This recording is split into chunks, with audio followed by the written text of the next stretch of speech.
Hi guys! Pagkagising ko nga pala ay nagtiklop na ako.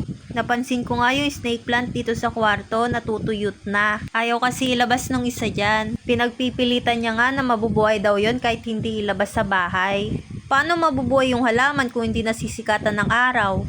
Tao nga nadidiligan, halaman pa kaya? Tignan nyo tong isa, tuyot na. Sobrang dry na nga ng lupa niya.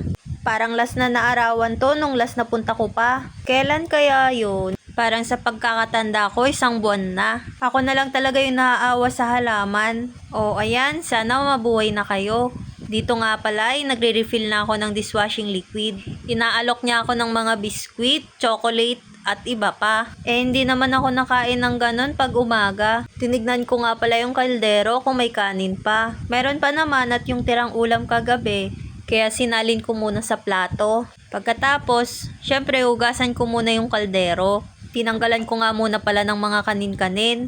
Tapos sinabunan ko na para malinis talaga. Syempre sinama ko na yung labas. Nang matapos ko na nga palang hugasan, kukuha na nga pala sana ako ng bigas. Sobrang lalim na nga pala kaya hirap magtakal. Pero kaya pa naman yung 4 na takal. Kaya sinabi ko na nga pala sa Diyosawa ko na wala na kaming bigas. Sabi niya mamaya daw bibili kami. Habang naguhugas nga ako ng bigas, bumibili na nga pala siya ng lugaw. Almusal nga pala namin ulit. Tama naman yung pagsusukat ko ng bigas, 'di ba? Kung anong sukat ng bigas, yun din ang sukat ng tubig. Pagkatapos noon ay sinalang ko na. Pagdating niya nga ay nagain na agad. Nilagay niya nga lang sa isang malaking mangkok yung lugaw. At siya ay kinakain niya yung kanin na bahaw. At yung ulam na adobo kagabi. Siguro natatakam siya sa pagkain ko ng lugaw kaya sumubo siya. Tas sinubuan ko ulit siya para sweet.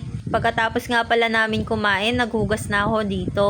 Habang naghuhugas ako, iniisip ko na kung anong ulam ang bibilihin namin. Pero syempre, depende pa rin sa kanya. Dito nga pala, pinupunasan ko na yung kalan at yung paligid niya. Tapos nga, pumunta na ako ng CR. Kayo rin ba pagkatapos mag-almusal o magkape, diretso na ng CR?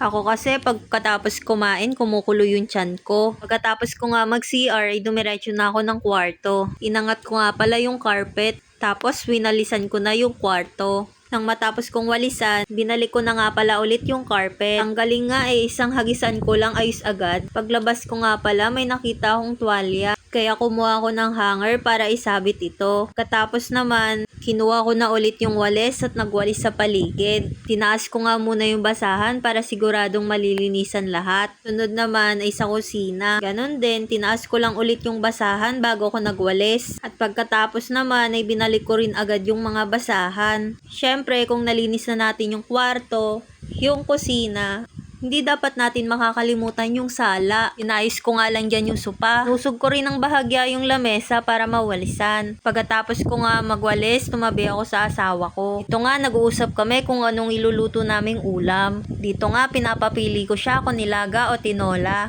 At ang napagdesisyonan nga namin, tinola na lang. Kaya ito, mamimili muna kami. Bumili na nga pala kami dito ng manok at pinahiwa na rin ang pang tinola. Dito nga nakakita ako ng papaya. Kumuha nga lang pala ako dito ng 3. Tapos, kumuha din ako ng siling green, 2. Isang buong bawang, isang sibuyas. Di ko nga pala namalaya na inabot na pala sa kanya yung pinamili namin. Pagkatapos nga pala namin mamili ng ulam, bumili na rin kami ng bigas at umuwi na. Nasa lubong nga namin si Boy Ubo. Ayan, sama ng tingin, kala mo inaaway. Pag-uwi nga namin, sinalin na namin agad yung bigas. Pagkatapos, hinanda ko naman na yung mga ingredients para sa tinola. Hiniwa ko na nga lahat ng mga kailangan. Yung bawang, sibuyas, luya, papaya, at syempre inugasan ko na rin. Pati yung karne. Yung malunggay, hindi ko pa inano kasi papagawa ko sa kanya to mamaya. Tapos kung nga palang may handa lahat, ito na yon. Iluluto na lang natin. Kung gusto nyo mapanood yung luto ko na tinola, nasa comment section lang yung link. Dito nga pala ay nagluluto na ako. Hindi na nga ganun kainit kasi nagpakabit siya ng exhaust fan.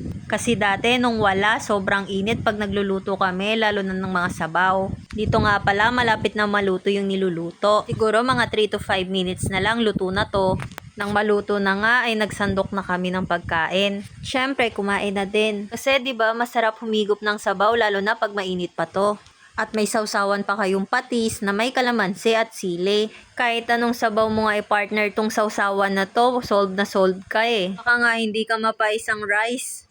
kundi extra rice. Kahit sabaw lang yung kainin mo dito, mabubusog ka. Dami ko na naman tuloy ulit na kain. Tapos yung isa dyan, ang sarap ng kain. Ito na nga, sinasaid pa. Sabi ko nga, tikman niya rin yung manok na pinirito ko.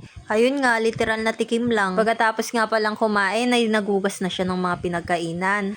Tapos ako, eto, nagtitiklop naman ng mga damit na nilabahan namin kagabi. Mas okay na rin yun para pag umuwi ako, wala na siyang iisipin na tutupiin o labahin. Pag umuwi na nga pala ako ulit, baka isang buwan pa ulit bago ako makabalik.